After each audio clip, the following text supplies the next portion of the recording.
할렐루야. 우리 함께 사도신경으로 신앙 고백하심으로 2021년의 마지막 날 12월 31일 새벽 예배를 시작하도록 하겠습니다. 함께 신앙 고백하겠습니다. 나는 전능하신 아버지 하나님 천지의 창조주를 믿습니다. 나는 그의 유일하신 아들 우리 주 예수 그리스도를 믿습니다. 그는 성령으로 잉태되어 동정녀 마리아에게서 나시고 본디오 빌라도에게 고난을 받아 십자가에 못 박혀 죽으시고 장사된 지 사흘 만에 죽은 자 가운데서 다시 살아나셨으며 하늘에 오르시어 전능하신 아버지 하나님 우편에 앉아 계시다가 거기로부터 살아있는 자와 죽은 자를 심판하러 오십니다. 나는 성령을 믿으며 거룩한 공교회와 성도의 교제와 죄를 용서받는 것과 몸의 부활과 영생을 믿습니다. 아멘. 오늘 우리가 함께 살펴볼 말씀은 골로새서 4장 10절로부터 18절까지 말씀입니다. 골로새서 4장 10절로부터 18절까지 말씀 우리 한 목소리로 봉독하겠습니다. 골로새서 4장 10절로부터 18절까지 말씀 같이 읽겠습니다. 시작. 나와 함께 갇힌 아리스다고와 바나바의 생질 마가와 이 마가에 대하여 너희가 명을 받았음에 그가 이르거든 영접하라. 유스도라 하는 예수도 너희에게 문안하느니라. 그들은 할레파이나 이들만은 하나님의 나라를 위하여 함께 역사하는 자들이니 이런 사람들이 나의 위로가 되었느니라. 그리스도 예수의 종인 너희에게서 온 에바브라가 너희에게 문안하느니라. 그가 항상 너희를 위하여 애써 기도하여 너희로 하나님의 모든 뜻 가운데서 완전하고 확신 있게 서기를 구하나니 그가 너희와 라우디게아에 있는 자들과 히에라볼리에 있는 자들을 위하여 많이 수고하는 것을 내가 증언하노라. 사랑을 받는 의사 누가와 또 데마가 너희에게 문안하느니라. 라우디게아에 있는 형제들과 눈바와 그 여자의 집에 있는 교회에 문안하고 이 편지를 너희에게서 읽은 후에 라우디게아인의 교회에서도 읽게 하고 또 라우디게아로부터 오는 편지를 너희도 읽으라. 아키포에게 이르기를 주 안에서 받은 직분을 삼가 이루라고 하라. 나 바울은 친필로 문안하노니 내가 매인 것을 생각하라. 은혜가 너희에게 있을지어다. 아멘. 네, 오늘은 이 골로새서 4장 10절로부터 18절까지 사도 바울의 끝인사에 대해서 함께 나누어 보겠습니다. 사도 바울은 어려움 가운데 처해 있는 골로새 교회가 다시금 회복하기 위해 취해야 할 태도는 세상의 가치관을 가지고 판단하는 것이 아니라 하나님께서 처음 우리를 지으실 때 교회를 세우실 때 품으셨던 그 원리, 그리스도 안에서 예정하셨던 그 원리를 발견하고 그 속에서 답을 찾아야 하는 것임을 알려주었습니다. 그래서 이 골로새서라는 이 서신서를 통해 골로새 교회에게 그리스도인으로서 알아야 할 지식은 어떤 것인지, 또 그리스도인은 어떤 마음을 가져야 하는지, 또 그리스도인은 어떤 삶을 살아야 하는지에 대해서 함께 나누게 된 것입니다. 골로새서의 내용은 사실 복잡하지 않습니다. 사도 바울은 골로새서의 시작에서부터 마지막까지 한 가지의 내용을 중점적으로 이야기하고 있는데 바로 복음이면 충분하다, 예수 그리스도면 충분하다는 것입니다. 그런데 이것은 단지 골로새 교회에만 적용되는 원리가 아닙니다. 비록 이 골로새서가 쓰여진 지 2000여 년이 지났지만 오늘을 살아가는 우리에게도 동일하게 적용되는 원리가 바로 이 골로새서에서 담고 있는 내용이라 할 수 있습니다. 우리의 삶에서도 사실 여러 문제가 우리의 삶을 에워쌉니다. 그런데 문제 속에서 다른 방법을 자꾸 찾으려고 하다 보면 그 문제에 더 깊이 빠지는 것이 인간의 한계인 것입니다. 그래서 가장 먼저 예수 그리스도를 바라보고 그분 안에서 문제의 해답을 찾고 예수 그리스도를 통해 모든 문제가 해결되어지는 역사를 경험하는 것이 그리스도인의 특권이라 할 수 있습니다. 오늘은 이 골로새서의 마지막 시간으로 바울의 끝인사를 함께 보고자 합니다. 이 끝인사에서는 여러 사람의 이름이 나오고 있습니다. 적어도 한 10사람 정도의 이름이 나오고 있습니다. 먼저 이 11절의 뒷부분을 가만히 보면 11절에 유스도라 하는 예수도 너희에게 문안하느니라. 그들은 할례파이나 이들만은 하나님의 나라를 위하여 함께 역사하는 자들이니 라고 하며 뒤에 이어서 이런 사람들이 나의 위로가 되었느니라 라고 합니다. 신앙생활은 홀로 하기가 어렵습니다. 혼자 있을 때에는 죄의 유혹에 넘어가기가 쉽고 세상의 핍박에 무릎을 꿇기가 쉽습니다. 하지만 같은 마음을 가지고 같은 비전을 품은 동역자를 만나 함께 손을 잡고 그 길을 걸어가게 된다면 큰 힘을 얻게 될 것이고 이루어가는 바도 시너지 효과를 일으켜서 더 온전하고 좋은 것을 세워갈 수 있게 됩니다. 사랑하는 성도님, 바울이 어떤 사람이었을까요? 바울은 복음에 사로잡혀 살고 은사도 많이 가지고 있었으며 하나님과 긴밀한 교제를 나누고 있었던 그런 사람이었습니다. 그런데 이 바울 사도도 혼자서는 어려움이 있었습니다. 그런데 함께하는 성도들로 인하여서 이 함께해주는 여기에 언급된 이 사람들로 인하여서 사도 바울은 힘을 얻고 위로를 얻게 되었음을 고백하고 있는 것입니다. 세상에는 위로가 필요하지 않은 사람은 없습니다. 특별히 앞에서 사역하는 자들은 다른 사람들의 시선을 받고 대접을 받는 것 같아 특별히 위로가 필요 없을 것 같다는 생각을 할 때가 있습니다. 하지만 앞에서 일하는 자일수록 더욱더 누군가의 위로가 필요할 때가 있습니다. 아주 대단한 연예인들도 이 대중의 인기를 한껏 누리는 정말 이름 있는 연예인들도 우울증에 빠지지 않습니까? 심지어는 그 우울증을 견디다 못해 자살을 하기도 합니다. 사도 바울에게도 힘든 상황 속에서 외적으로 무엇인가가 갖추어지는 것이 위로가 되는 것이 아니라 함께하는 사람들, 이 마음을 공감해 줄 수 있는 사람들, 그리고 함께하는 사람들의 중보기도가 가장 큰 힘이 되었던 것 같습니다. 이것은 사역자뿐만이 아니라 교회에서 어떤 직분을 가지고 봉사하는 모든 자들에게도 마찬가지이고 그리스도 안에서 하나님 나라를 향하여서 그 걸음을 걸어가는 모든 자들에게도 마찬가지입니다. 우리 모두는 연약한 인간이기에 위로가 없으면 쉽게 흔들리고 영적으로 고갈하고 탈진하게 됩니다. 하지만 위로의 말과 격려의 손길이 있으면 또 다시 일어나고 힘을 내며 달려가게 되는 것입니다. 교회는 이런 의미에서 위로의 공동체가 되어야 한다라고 생각합니다.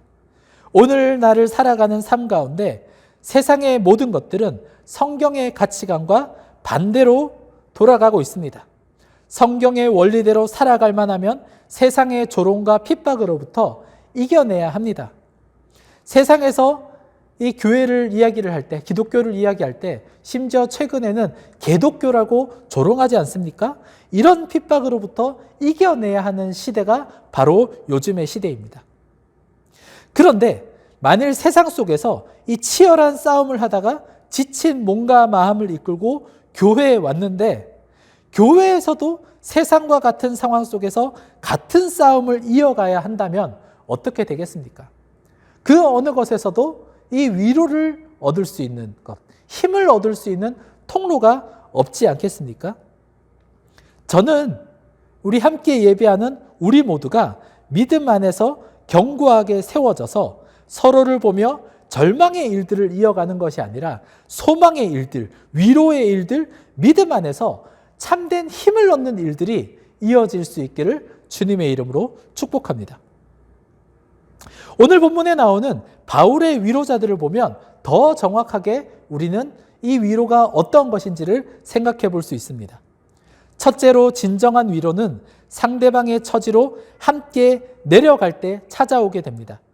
7절을 보면 두기고라는 사람이 나오는데 두기고에 대해서 사도 바울은 이렇게 이야기합니다. 7절의 앞부분에 두기고가 내 사정을 다 너희에게 알려주리니, 두기고는 주 안에서 바울과 함께 종이 된 자였기 때문에 바울의 사정을 너무나도 잘 알고 있었고 또 잘 이해하고 있었던 것 같습니다. 그런데 바울은 이것 자체가 그에게 힘이 되었다라고 합니다. 그리고 10절에서는 아리스다고를 소개하며 나와 함께 갇힌 아리스다고라고 소개하고 있습니다. 아리스다고는 바울이 고생할 때 항상 옆에 있었던 사람이었던 것 같습니다. 이 아리스다고는 특별히 바울에게 있어 무언가를 해서 어떤 일을 해서 좋은 동역자가 되기보다는 그저 함께 있는 것만으로 좋은 동역자가 되었고 바울에게 힘이 되었던 것 같습니다. 사도 바울이 두기고와 아리스다고를 언급할 때를 보면 알 수 있듯이 두기고와 아리스다고는 대단한 일을 한 사람들이 아닙니다. 나를 대신해서 무엇인가 큰 일을 해주고 내가 어려워하는 그 일을 이루어준 사람이라고 이야기하지 않았습니다. 그냥 나에 대해서 알고 나를 이해해주고 나와 함께 있는 그것이 위로가 되었다라고 합니다. 위로의 공동체가 되기 위한 두 번째는 같은 목표를 바라보는 것입니다. 10절, 11절을 보겠습니다. 10절, 11절 제가 읽어드리겠습니다. 나와 함께 갇힌 아리스다고와 바나바의 생질 마가와 이 마가에 대하여 너희가 명을 받았음에 그가 이르거든 영접하라. 유스도라 하는 예수도 너희에게 문안하느니라. 그들은 할레파이나 이들만은 하나님의 나라를 위하여 함께 역사하는 자들이니 이런 사람들이 나의 위로가 되었느니라. 아멘. 바울은 자신의 처지를 이해해 주는 것으로도 위로가 되었지만 자신의 비전에 함께하는 자들을 만남으로 인하여서 진정한 위로를 경험하게 되었습니다. 오늘날을 살아가는 사람들이 힘들어하는 이유는 보통 단순히 맡겨진 일이나 환경이 어려워서가 아닙니다. 대부분은 나와 함께하는 사람들, 내 이 걸음을 이해해주고 이 걸음을 함께 걸어가주기를 원하는 사람들을 만나기가 어렵기 때문입니다. 비록 바울은 로마의 감옥에 갇혀 있었지만 골로새 교회의 귀한 동역자들이 자신에게 있다는 것, 이것이 그에게 큰 힘과 위로가 되었다라고 이야기하는 것입니다. 교회가 위로의 공동체가 되기 위해서는 비전이 분명해야 하고 또 비전을 중심으로 함께 모여야 합니다. 교회에서 기도하는 시간을 많이 갖지 않습니까? 그런데 만일 교회라는 공동체 속에 모여서도 날마다 자신의 소원 성취, 문제 해결만을 절대적인 기도의 제목으로 놓고 기도하는 사람들만 있게 된다면 어떻게 될까요? 계속 이 모습으로만 신앙생활이 이어지게 된다면 서로를 이해하기보다는 서로를 비교하며 자괴감을 갖기도 하고 서로의 모습을 보며 좌절감에 빠지기도 합니다. 옆에 있는 함께하는 성도들이 믿음의 동역자가 아니라 경쟁 상대가 되어버리는 것입니다. 교회의 공동체는 하나님 나라를 위하여 함께 일하고 하나님의 비전에 뜻을 같이 하게 될 때 서로를 보며 위로를 얻게 되는 것입니다. 마지막으로 위로의 공동체가 되기 위한 세 번째 방법은 그냥 함께 하는 것입니다. 바울의 동역자이면서 위로자인 사람들을 살펴보면 에바브라와 같이 교회를 설립한 사람이 있었습니다. 그리고 의사 누가나 부유한 아키포 같은 이런 사람도 있었습니다. 하지만 이런 사람들만 위로자가 될 수 있는 것은 아니었습니다. 7절에 나온 두기고는 성경에 몇 차례 등장하긴 하지만 설교를 했다거나 기적을 일으켰다거나 대단한 일을 행했다라는 언급은 한 번도 나오지 않습니다. 어떤 의미로는 굉장히 평범한 사람이었다라고 볼 수 있습니다. 그리고 오네시모는 어떻습니까? 오네시모는 빌레몬의 집에서 큰 손해를 끼치고 도망다니다가 바울을 찾아온 노예였습니다. 마가도 전도여행 중에 무단 탈선하여 바울의 전도여행을 어렵게 만들었던 장본인입니다.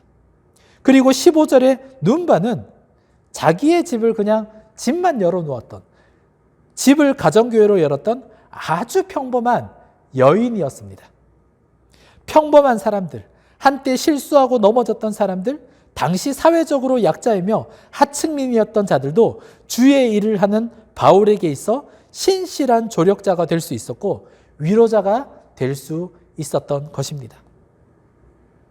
오늘 함께 예배하는 사랑하는 성도님, 위로는 큰 일을 통해서만 얻어지는 것이 아닙니다. 평범해 보이는 것 속에서도 놀라운 위로가 흘러오는 것입니다. 우리가 함께하는 사람들은 주께서 언제 어떤 모습으로 부르셔서 주의 일을 이루어 가실지 아무도 모릅니다.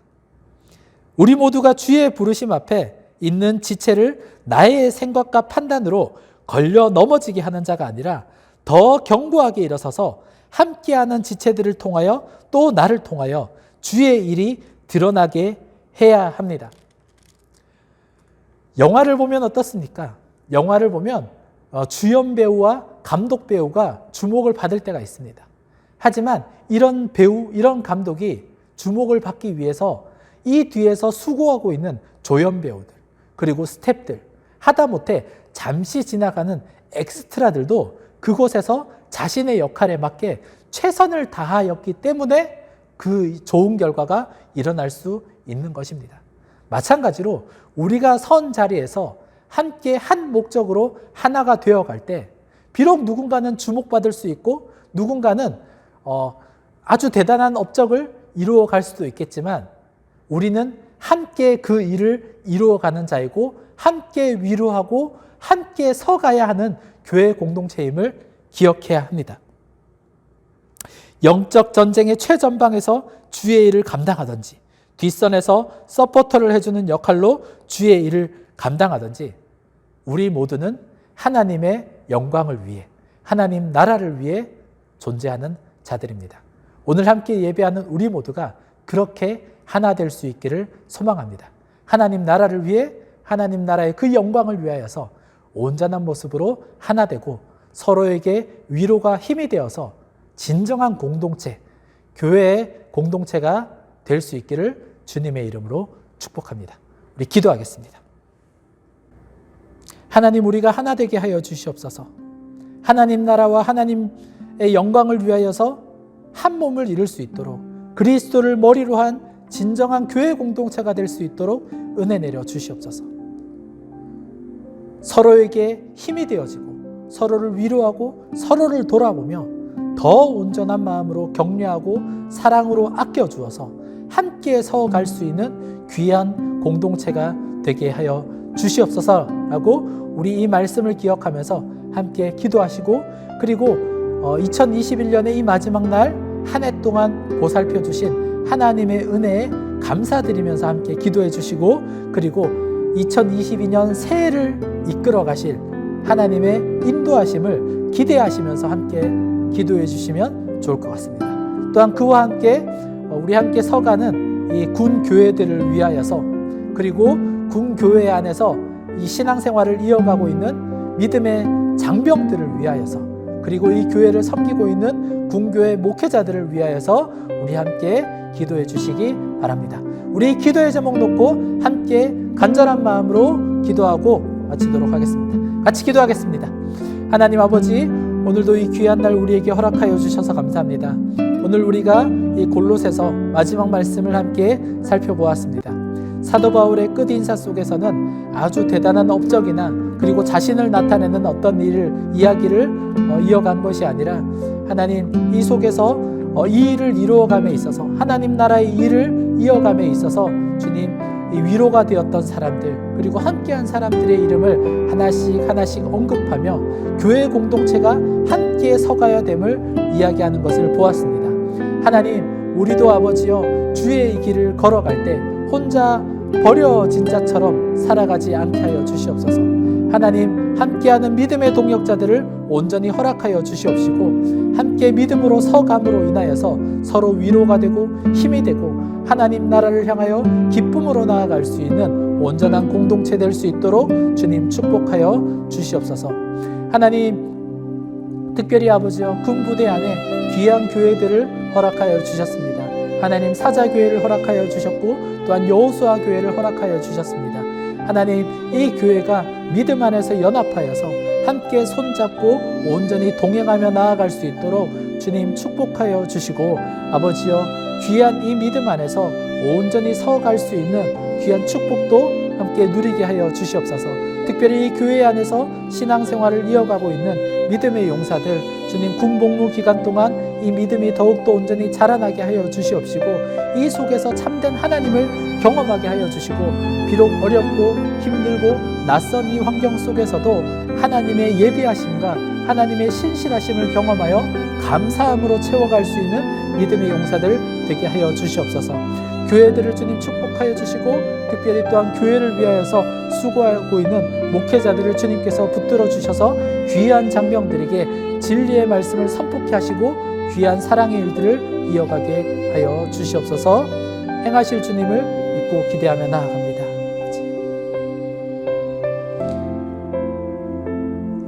계속해서 개인적으로 기도하실 분들 기도하시고 또 자유롭게 돌아가시면 되겠습니다.